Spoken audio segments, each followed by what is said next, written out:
Today we're going to be recreating Never Seen the Rain by Tones and I.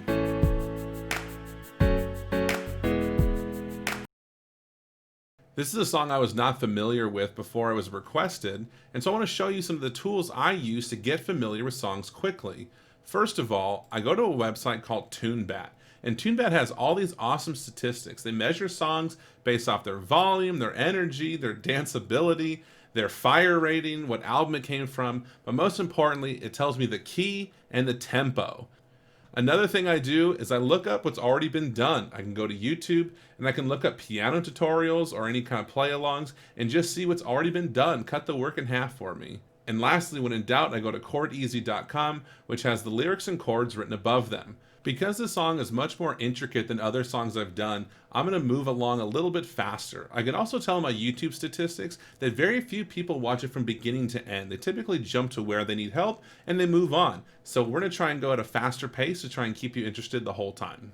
There are three major sections to this song. We have the introduction, which also works as the verse. We have the pre-chorus, and we have the chorus, each of which have a different vibe entirely. There's not a lot we can reuse from one section to the next. I think the snaps are the only thing we can use in each section. Other than that, it's different patterns, different chords, so we're going to build each of those three sections. We're going to use three different drum tracks to make all of that happen. So let's start by going to the drums. So if I click here, I can scroll up and go straight to Beanie. Our pattern goes as follows. We're going to go every three. 1, 2, 3, 1, 2, 3, 1, 2. Okay, now we're going to do 2 in a row and the fourth one. That's measure 1. And now measure 2. 1, 2, 3, 1, 2, 3, 1, 2, 3. And there. Okay. It's a little bit more intricate, but it's going to sound like the original. So that's our bass drum track. So right where it says Beanie, I'm going to relabel that as bass drum. We're going to go straight to a new track, drums and beats. And again, I'm going to change this straight to Bean because I know that's the one I need. We're just going to add in snare drum on 2 and 4. We need to set our metronome to 87 beats per minute. Let's give it a listen. Awesome. You're going to notice the snare drum doesn't carry over, so we're going to drag, and that's our pattern. We're not going to be using our looping tool too much today because the song is too big to be looped. We're going to have three different sections that we need to be able to jump between. The third drum part that we need to add is a Latin drum set. So we're going to go in, and we're going to change this to Latin. We're going to change closed hi-hat to hi-hat pedal, and we're just going to drag our mouse across the whole measure. Extend that to 2 measures, and now we sound like this.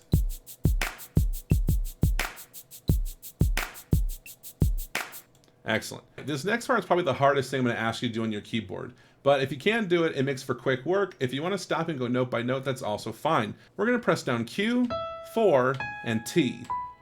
And that makes an E major chord. You need some other fingers available, and we're going to switch that to Q, R, 7. And that's our A major chord with an E in the bass. And we're switching between those two chords with E, E, A. If it's too much to play with 3 fingers, use the notes on the screen and just record each one at a time. And then when you quantize, it'll sound like you played all 3 together.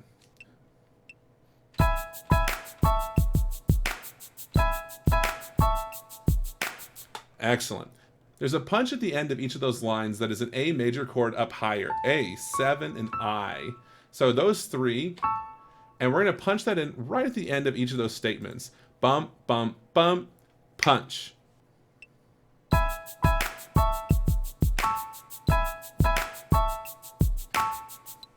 Alrighty. And we're still not going to quantize yet. And then let's say if your square gets bigger, just drag it on back and that'll work out fine. So now we're going to record the left-hand part. The only notes you need to have are C and N.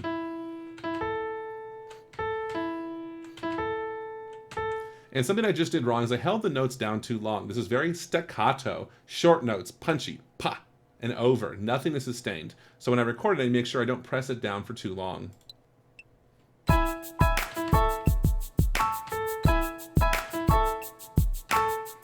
Did you hear the second time how that last A landed on the punch? Boom, ba-dum, everything happened at the same time right there.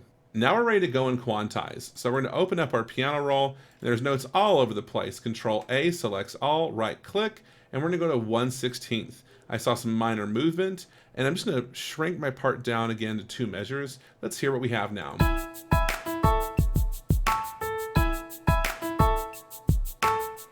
Perfect, sounds right to me. The next track we need to add is the bass track. We're going to go in, guitar and bass, and we're going to go straight for an electric bass that's called Bass 6 Clean. And then we're going to go down this octave option. It's going to push down the sound, and we're going to go down to the very bottom where it says Z for C0. Yeah, super low. We're going to be playing 3 letters, Q, L, and N, which is an A major triad.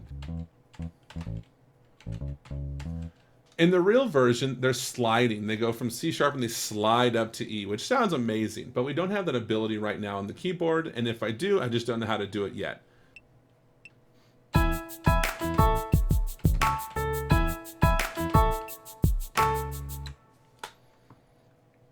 I'm going to shrink my part down to 2 measures again, go into the piano roll, Control A selects all, quantize, 1/16, and let's hear what it sounds like.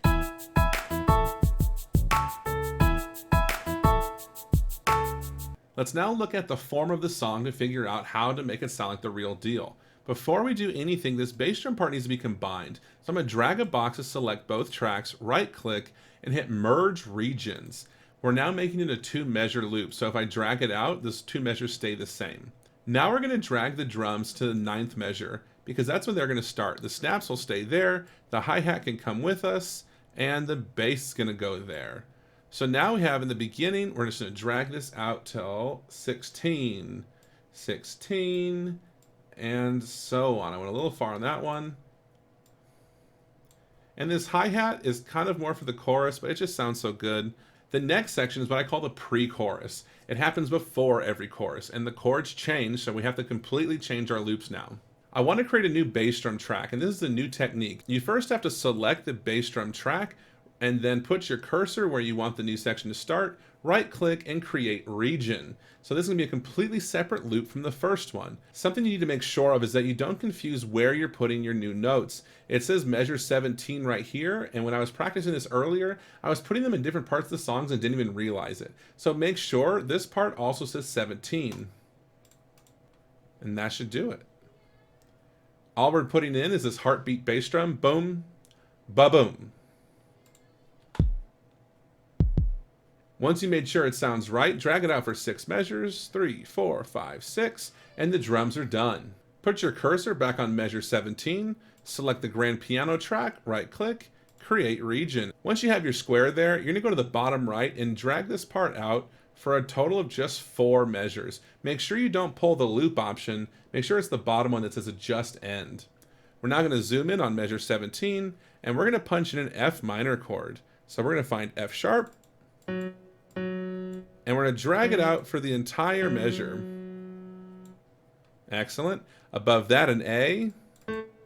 Above that, a C sharp. And we should hear a very sad F sharp minor chord. Excellent. We're now going to go on the next one and put in D natural, F sharp, and A to make a D major chord. And lastly, we're going to punch in an E major chord. That's E, G sharp, and B. Excellent. I'm going to select that and let that ring for 2 measures. That is done. We're now going to go to bass. So we have to select the bass track, right click, create region. I'm going to drag it to where we want it to start, drag the bottom out, and we're going to punch in F sharp, D, and E. Measure long. And our E is going to be 2 measures long. We're now going to copy and paste what we just did with the bass and piano. Make a box to select the 2 tracks, hit Control C, make sure your grand piano track is selected. We're now going to take our part and drag it back to match the 6 measures of the bass drum.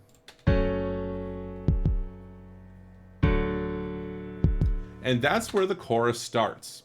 I've had a change of heart, and I really want my hi-hat to only start during the chorus. So I'm going to drag my hi-hat to measure 23. That's where our chorus is going to start. The bass drum pattern changes again for the chorus. So we're going to go to the bass drum part, right click, create region, And we're going to make sure we're on measure 23, and it is just a simple boom on 1 and 3. That's it. How boring. If you find that too boring, drag in that cool bass drum line from before. We're now going to drag out the bass drum pattern to fill our chorus. We're going to copy and paste our snaps in from before. Make sure the beanie track is selected so they don't go somewhere else. And now we're going to drag back, and we have our chorus beat.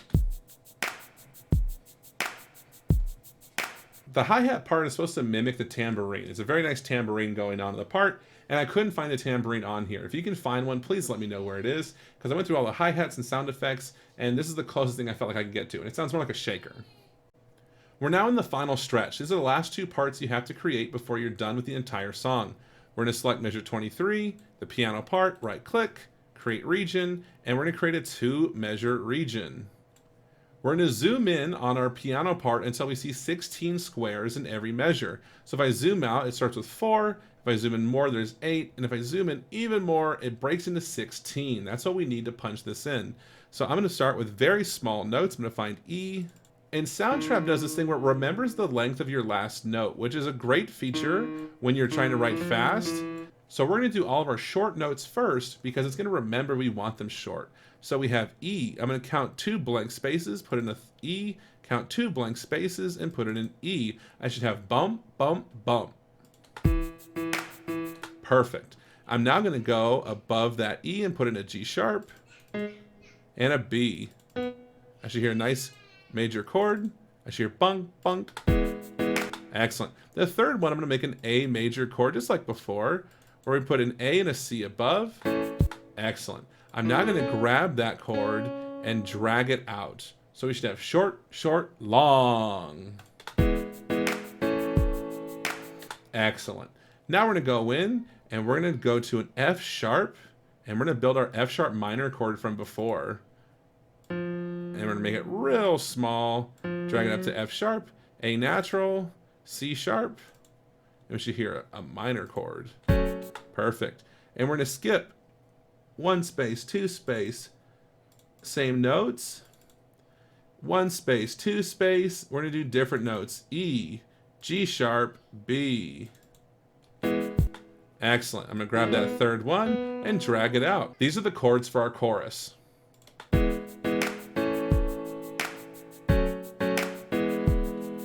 Perfect. And this is why we couldn't recycle the beginning, because it's literally different chords the second time around. The last part we have to record is the bass line. We're going to select the bass track, right click, create region, and we're going to drag it to where we want it. And it's the same deal, 2-measure pattern, and we're going to go to instrument and play this one in because I think it's pretty easy. We're going to use C, G, and N. And we're going to play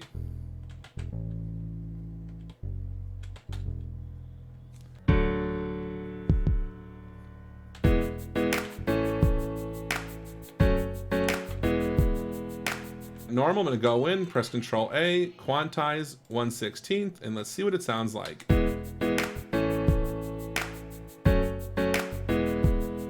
Excellent. We're now going to drag these out. And we have our chorus. As a last touch, we're going to add some strings to our chorus. So we're going to add a whole new track and select strings. We're going to change our sound to string section orchestral. And we're going to start a new, luckily there's a plus sign there. We're going to press down 4 and T, R and 7. I'm going to go, hold it, and then back. I don't like how high this is, so I'm going to go over to octave and press it down twice.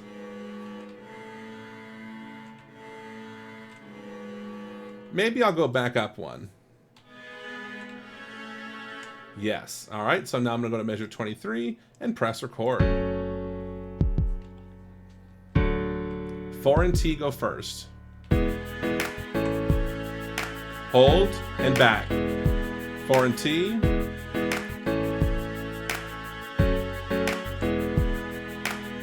I didn't need to record it twice, but I felt like I did it better the second time.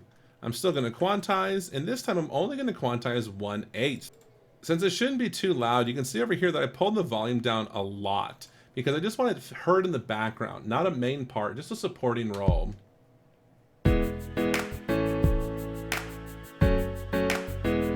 You You now have your three major parts of the song, and you can put these in any order that you want. You can make your own arrangement, or you can go through and meticulously match exactly what happens in the recording. Unfortunately, I wasn't able to find an isolated vocal track on YouTube, so I can't recreate the song like I normally do. But we've gotten pretty far, and you can start experimenting with adding vocal tracks and creating your own vocal parts. I hope you learned something. I'll see you later.